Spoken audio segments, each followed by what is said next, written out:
Hello दोस्तों, Iran ने बिना किसी न्यूक्लियर वेपन के वो सारी चीजें अचीव की हैं जो कई सारे न्यूक्लियर वेपन वाले देश भी नहीं कर सके। ईरान ने बिना किसी न्यूक्लियर वेपन के अमेरिका के अगेंस्ट वॉर जीती है। ठीक है, आप समझो, वॉर जीतने का मतलब हर बार अनाउंस्ड वॉर जीतना ही नहीं होता है। हर बार ऐसा नहीं होता कि एक कंट्री के लोगों को गुलाम बना लिया गया और एक दूसरी कंट्री ने सब लोगों को मार दिया तो वो जीत गए। नहीं, अमेरिका जैसी जिद्दी कंट्री को ईरान जैसे इकोनॉमिकली हैवीली सैंक्शनड कंट्री ने घुटने पे लाया। वरना अमेरिका आज तक किसी के साथ डील करने को राजी होता है, वो भी 4 महीने वॉर करने के बाद।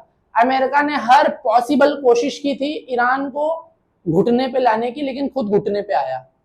अमेरिका ने हर एक हथकंडा इकोनॉमिक, पॉलिटिकल और वेपन सब कुछ इस्तेमाल करके देख लिया ईरान के अगेंस्ट, लेकिन जो भी उनका इंटेंशन था उसमें से कुछ भी पूरा हो नहीं पाया। और फाइनली नतीजा ये हुआ कि अमेरिका 4 महीना वॉर करने के बाद, नेवल ब्लॉकेड वगैरह सब कुछ करने के बाद, हॉर्मुज में हंगामा मचाने के बाद, एग्जॉस्ट होके, परेशान होके, अपनी माथा फोड़ी करके, जब कोई चारा नहीं बचा, तब आखिरी में ईरान के साथ डील करने पे तैयार हुआ है। मगर ये डील है क्या? इस डील में क्या बातें होने जा रही हैं, आओ समझते हैं आज के इस वीडियो में। तो सबसे पहली चीज, ये जो डील है ये कोई फाइनल डील नहीं है। आप ये चीज सबसे पहले अपने आप को क्लियर कर लो कि ये एक 60 डे का फ्रेमवर्क है, ये कोई फाइनल डील नहीं है। ये सिर्फ और सिर्फ मेमोरेंडम ऑफ अंडरस्टैंडिंग है। मेमोरेंडम है दोनों कंट्रीज के बीच में कि बेसिक अंडरस्टैंडिंग क्या हुई है और दोनों कंट्रीज किस बात पे एग्री कर रहे हैं। और ये 60 दिनों का फ्रेमवर्क है, 60 दिन। उसके बाद क्या होगा, फाइनल जो है वो टेकअप 60 दिन के बाद होगा, फाइनल जो डिसीजन होगा 60 दिन। लेकिन एटलीस्ट स्टार्टिंग के जो 60 डेज है वो एज अ ट्रायल पीरियड होने वाले इन डील्स को लेके। ठीक है, अब ये जो 14 पॉइंट की डील है वो क्या है, ये हम समझ लेते हैं। ठीक है, थोड़ा डिटेल में समझने की कोशिश करते हैं कि 14 पॉइंट में क्या क्या है। और जब हम ये 14 पॉइंट समझेंगे तो आपको देखने में समझ में आएगा कि ये पूरी डील जो है वो ईरान के फेवर में है। कैसे? डील का point number 1, immediate end of war at all fronts. यानी ये जो वॉर हो रही है, हर चीज, हर सारी टाइप ऑफ वॉर को रोक दिया जाएगा। ऑल फ्रंट्स यानी जो भी आसपास में लेबनान में हमला हो रहा है या गाजा फिलिस्तीन में हमला हो रहा है या जहां भी जो भी हो रहा है, सब कुछ बंद किया जाएगा। तो पहला पॉइंट ये है, सारी वॉर रुक जाएगी। दूसरा, ईरान को अपनी सोवेनिटी को बचाने का पूरा अधिकार है एंड यूएस जो है वो ईरानी गवर्नमेंट के सोवेनिटी को एक्सेप्ट करेगा। और ईरान भी कहेगा कि भाई आप अगर हमारे किसी भी ज्योग्राफिकल एरिया को टारगेट नहीं करोगे तो इस मिडिल ईस्ट के एरिया में हम भी किसी को टारगेट नहीं करेंगे, हम भी आपके किसी एसेट को हाथ नहीं लगाएंगे। तो एक दूसरे की सोवेनिटी को रिस्पेक्ट करना इनका सेकंड पॉइंट है। तीसरा, ये बहुत इंपॉर्टेंट पॉइंट है कि भाई 60 डे का निगोशिएशन पीरियड होगा। अभी डील तो हो रही है लेकिन 60 दिन तक निगोशिएशन चलते रहेंगे, तो ये डील फाइनल नहीं है। 60 दिन का एक ब्रैकेट पीरियड है, उस 60 दिन में अगर निगोशिएशंस में कुछ आगे पीछे हुआ तो सारा मामला बदल भी सकता है। तो फाइनल एग्रीमेंट आने तक जो है वो 60 दिन दोनों जो है कंट्रीज आपस में निगोशिएट करेंगे। थर्ड पॉइंट है end of the naval blockade. और ये यूएस ने जो है वो ईरानी शिप्स के अराउंड और ईरानी रूट्स के अराउंड जो नेवल ब्लॉकेड लगा के रखा था वो हटा देगा। तो यहां से फिर से ईरान की जो शिप है और जो ईरान का ऑयल एक्सपोर्ट है ये शुरू हो जाएगा। ये ईरान के फेवर में चीज है। पांचवा पॉइंट है, Iran reopens the shipping routes. Iran Strait of Hormuz को ओपन कर देगा, which was already open before this war. Iran agrees to restore safe passage through the Gulf of Oman and Strait of Hormuz. Reconstruction fund, ये बहुत important है। $300 billion की बात हुई है। पॉइंट नंबर 6 है कि यूएस जो है और आसपास के जहां पे भी यूएस के एसेट्स हैं, दुबई में है, सऊदी में, ये सब मिल के ईरान को $300 बिलियन तक का रीडेवलपमेंट का जो है फंड प्रोवाइड करेंगे, ताकि वो अपना जो भी उनका कंस्ट्रक्शन और इंफ्रास्ट्रक्चर डैमेज हुआ है उसको वो रीबिल्ड कर सके, which is a huge amount for Irani economy. Removal of sanctions, Iran के ऊपर आज तक जितने सैंक्शंस लगे हैं सारे हर एक एवरी सिंगल सैंक्शन खत्म किया जाएगा और ये फेजेस में होगा, यानी अलग अलग फेज धीरे धीरे धीरे धीरे करके ईरान के ऊपर जितने इकोनॉमिक सैंक्शंस आज तक लगाए गए हैं वो सब खत्म कर दिए जाएंगे। अगेन ईरान के लिए एक बहुत बेनिफिशियल। फिर 8वां पॉइंट है इस डील का कि भाई ईरान जो है वो न्यूक्लियर वेपन नहीं बनाएगा। ठीक है, तो ईरान यूं भी कौन सा न्यूक्लियर वेपन बनाने के लिए मरा जा रहा है, ईरान तो पहले ही कह रहा है हम न्यूक्लियर वेपन नहीं बनाएंगे।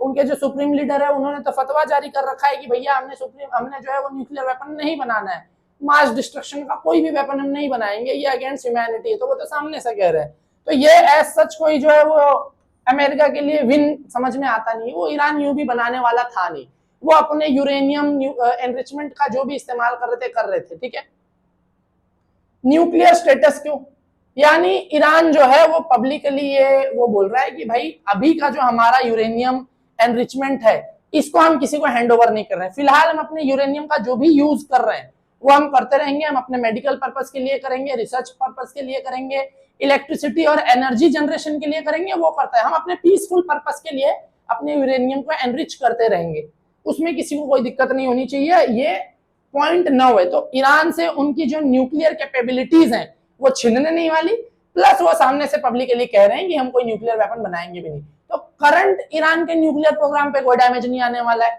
तो ईरान को यहाँ भी फायदा ही फायदा है। प्लस उनको ये सब जो ऊपर उनका जो रूट क्लियर होने वाला है वो $300 बिलियन मिलने वाले हैं। वो ऑयल एक्सपोर्ट वेवर्स यूएस जो है, यूएस ने अलाउ कर दिया है कि भाई ईरान का जो भी ऑयल है अब उसके ऊपर सैंक्शंस नहीं होंगे तो ईरानी ऑयल पूरी दुनिया में बिकेगा।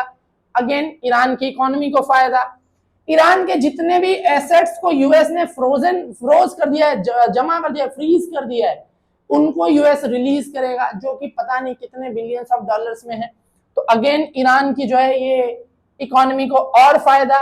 एक मॉनिटरिंग मैकेनिज्म ये चला रहे हैं दोनों लोग मिलके कि भाई दोनों कंट्रीज जो है वो एक दूसरे के ऊपर नजर रखेंगे कि तुम हमारे ऊपर कुछ नहीं करना, हम तुम्हारे ऊपर कुछ नहीं करेंगे, जो 14 पॉइंट की डील है उसी हिसाब से चलते रहेंगे। और कंडीशनल फाइनल टॉक कि भाई मैं यही कह रहा हूं कि ये 60 डेज का पीरियड है, तो 60 डेज के बीच में अगर कुछ मामला गड़बड़ होता है तो ये मामला होगा further negotiations proceed only if both side implement the key commitments. दोनों अगर एक दूसरे पे भरोसा करते हैं तभी ये सारी चीजें एग्जिस्टेंस में आएंगी। ये पॉइंट नंबर 13 है। And UN security council banking, ये दोनों कंट्रीज अपना अपना ये जो प्रॉमिस है निभा रहे हैं या नहीं, इसको यूएन के जो सिक्योरिटी काउंसिल है वो इसके ऊपर नजर भी रखेंगे। तो अगर हम इन 14 पॉइंट्स को देखें तो बेसिकली यहाँ पे हमको ये समझ में आ रहा है कि ये पूरी गेम ईरान के हाथ में है। मतलब ईरान को इकोनॉमिकली फायदा होने वाला है, ईरान के जो भी प्रॉब्लम्स थे हिस्टोरिकली वो सब सॉल्व होने वाले हैं, सैंक्शंस हटने वाले हैं, उनका ऑयल पूरी दुनिया में जाएगा, उनके जो फ्रोजन एसेट्स है वो उनको वापस मिलेंगे, प्लस उनकी सोवेनिटी को रिस्पेक्ट किया जाने वाला है, आगे से कोई उनको हमला नहीं करेगा अकॉर्डिंग टू दिस डील।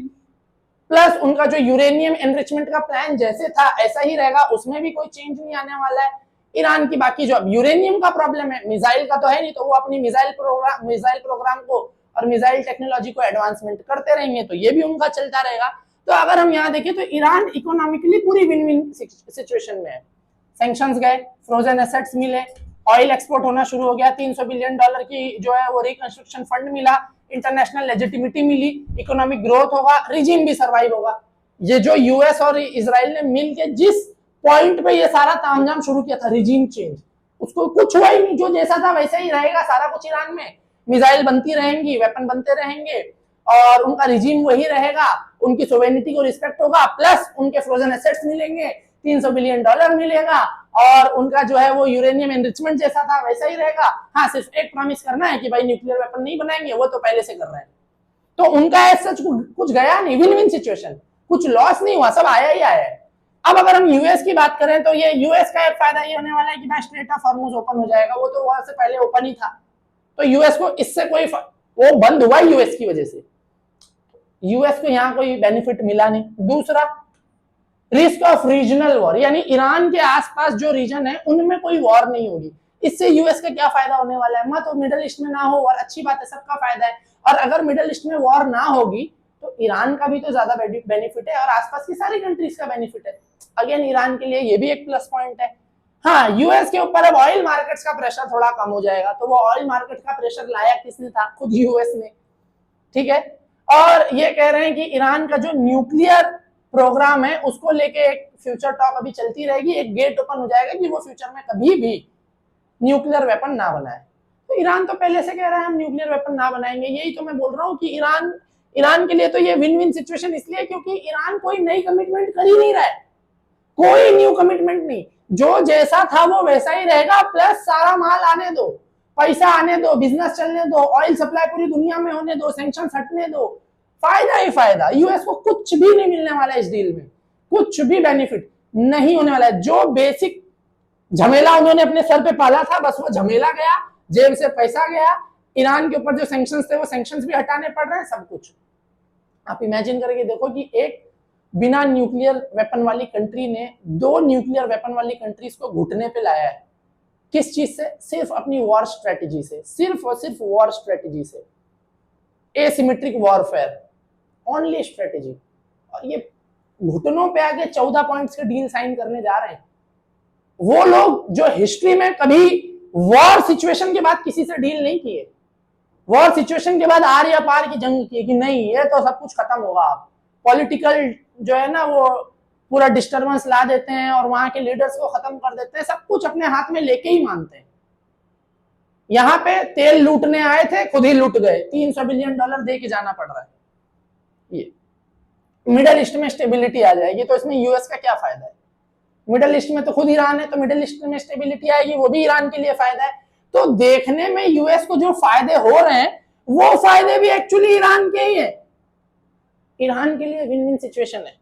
हाँ, लेकिन एक बहुत बड़ा लफड़ा अभी भी यहाँ पे बाकी है कि यूएस जो ये जो पॉइंट नंबर 13 है ना, कंडीशनल फाइनल टॉक्स, ये एक थोड़ा सा रिस्की पॉइंट है क्योंकि पॉइंट नंबर 8 के अंदर ईरान सामने से कह दे रहा है कि भाई हम एक पॉलिटिकल कमिटमेंट दे रहे हैं कि हम कभी नहीं बनाएंगे, हम न्यूक्लियर वेपन बनाना ही नहीं चाहते, हम इंटरेस्टेड भी नहीं है उसमें। लेकिन पॉइंट नंबर 8 को अगर आप 13 से कनेक्टेड करोगे तो यहां पे एक लफड़ा हो सकता है कि उनका जो यूरेनियम एनरिचमेंट का इशू है वो एक थोड़ा सा कॉम्प्लिकेटेड मामला है कि वो कितना यूरेनियम का स्टॉक अपने पास रखेंगे, किस परसेंटेज तक उसको एनरिच करेंगे। अभी ईरान के पास 60% के आसपास एनरिच यूरेनियम है और अगर वो 80% के आसपास का हो जाता है तो वो वेपन ग्रेड यूरेनियम कहलाता है। फिर मतलब 80-85 के आसपास, अगर वो 80 एंड अबव ऊपर परसेंटेज में चला जाए एनरिचमेंट तो वो वेपन ग्रेड यूरेनियम होने लगता है। तो अब वो कहां तक वो उसको जो है एनरिच कर सकते हैं, कितना वो अपने पास रखेंगे, कितना नहीं रखेंगे, ये सारी चीजें अभी यहाँ पे अनरिजॉल्व्ड हैं। हाउएवर फ्यूचर प्रोबेबिलिटीज क्या है? बहुत रिस्की है फ्यूचर प्रोबेबिलिटी, क्योंकि बीच में ये इजराइल है, तो जिस वजह से जो रिस्क फैक्टर है वो अराउंड 50-70% आप रिस्क फैक्टर मान के चलो। ये डील हो तो रही है लेकिन ये ज्यादा सरवाइव नहीं कर पाएगी। क्यों? इजराइल की वजह से। क्योंकि अगर आप इस डील को ध्यान से देखोगे तो ये डील अल्टीमेटली ईरान को हर तरीके से पावरफुल बनाने वाला है। ईरान इतने सैंक्शंस के बाद इतनी सारी टेक्नोलॉजी लेके बैठा है, इतने मजेदार मिसाइल सिस्टम बना के बैठा है, ठीक। अब जब ये सैंक्शंस खुलेंगे, ईरान के पास फंडिंग आना शुरू होगी, बिलियंस ऑफ डॉलर्स के फ्रोजन एसेट्स ईरान को मिलेंगे, ईरान का ऑयल नेटवर्क जो है पूरी दुनिया में फैलेगा, बिजनेस ही बिजनेस, टेक्नोलॉजी ही टेक्नोलॉजी, जो भी ईरान के ऊपर सैंक्शंस है सब खत्म होंगे, ईरान बाहर से साइंटिस्ट बुलाएगा, अपने पास और सब कुछ। एक ही तो प्रॉमिस करना है, न्यूक्लियर वेपन नहीं बनाएंगे कोई बात नहीं, लेकिन बदले में वो जो दूसरी टेक्नोलॉजीज डेवलप करेंगे और अपनी मिसाइल टेक्नोलॉजी को जिस लेवल तक लेके जाएंगे वो इजराइल को हजम नहीं होगा, बल्कि इजराइल को इसमें से कोई पॉइंट हजम नहीं होगा। तो क्वाइट पॉसिबल ये है कि आने वाले समय में इजराइल जो है वो कुछ ना कुछ तिगड़म भिड़ाए और कुछ ना कुछ, क्योंकि अभी ये जो बेंजामिन नेतन्याहू का वीडियो आया है आप उसमें देखो कि वो बड़ा नाखुश सा मालूम हो रहा है कि ये कैसी डील है, मेरा तो कोई ओपिनियन ही नहीं है, सिर्फ ये डोनाल्ड ट्रंप ही सारा ओपिनियन अपना जो है वो लिए जा रहा है, तो बहुत नाखुश सा मालूम हो रहा है। तो क्वाइट पॉसिबल है कि फ्यूचर में वो कुछ जो है वो गड़बड़ करें और वहां से मामला गड़बड़ हो जाए। तो एक प्रॉब्लम यह है कि भाई ये दोनों यूएस और ईरान एक दूसरे के ऊपर कोई खास भरोसा करते नहीं, एक दूसरे को दुश्मन समझते हैं।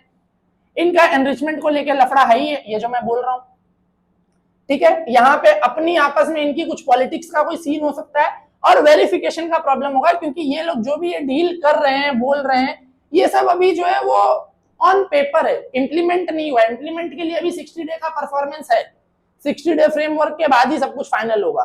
तो जब तक ये डील्स फाइनल नहीं हो जाती, यूएन के काउंसिल में ये अलाउ नहीं हो जाती और इंप्लीमेंट नहीं हो जाती, तब तक कुछ कहा नहीं जा सकता, तब तक जो है वो गड़बड़ है। तो बेस्ट केस सिनेरियो ये है कि भाई सब कुछ हो जाए, ये जो डील चल रही है वैसी हो जाए, यूएस भी खुश, ईरान भी खुश, पूरी दुनिया भी खुश, ऑयल मार्केट स्टेबल हो जाएंगी, ऑयल सप्लाई स्टेबल हो जाएगा, पूरी दुनिया की इकोनॉमी स्टेबल हो जाएगी, ईरान को जो इकोनॉमी टेंशन थी वो खत्म हो जाएंगी, यूएस का तो कोई लेना देना ही नहीं था मिडिल ईस्ट में, यूएस गया अपना जो है वो वेस्टर्न हेमिस्फीयर में अपना खुश है। लेकिन लफड़ा यही, वर्स्ट केस सिनेरियो यही है कि इजराइल ये अगर कुछ गड़बड़ कर देता है ना, तो फिर बीच में पूरा मामला हो सकता है, क्योंकि मोस्ट प्रोबेबली इजराइल क्या करेगा आपको ये भी बता देता हूं।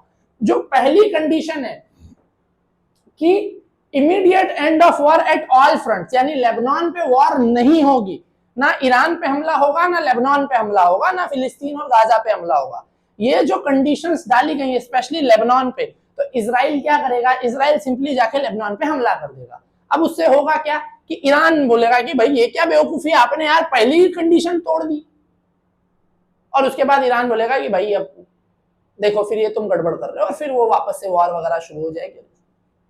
तो ये एक चांस है, और मुझे ऐसा लगता है कि 70-80% ऐसा ही होगा। इजराइल आने वाले समय में ये लेबनान के ऊपर हमला कर देगा, वापस से वहां पे मासूम लोगों को मारेगा, और उसके बाद जो है वो फिर पूरा मैटर गड़बड़ हो जाएगा। तो ये एक मेरी एनालॉजी है दोस्तों, पता नहीं कितनी सच है कितनी गलत है और क्या नहीं। मैंने अपने लिमिटेड नॉलेज के हिसाब से जो भी मैं समझ पाता हूँ जियोपॉलिटिक्स के बारे में वो आपको समझाने की कोशिश की है। क्वाइट पॉसिबल है कि आप मुझसे ज्यादा समझ रखते हैं, ज्यादा होशियार हैं, ज्यादा समझदार हैं, ज्यादा पढ़े लिखे हैं, ज्यादा एक्सपीरियंस है, जो भी है।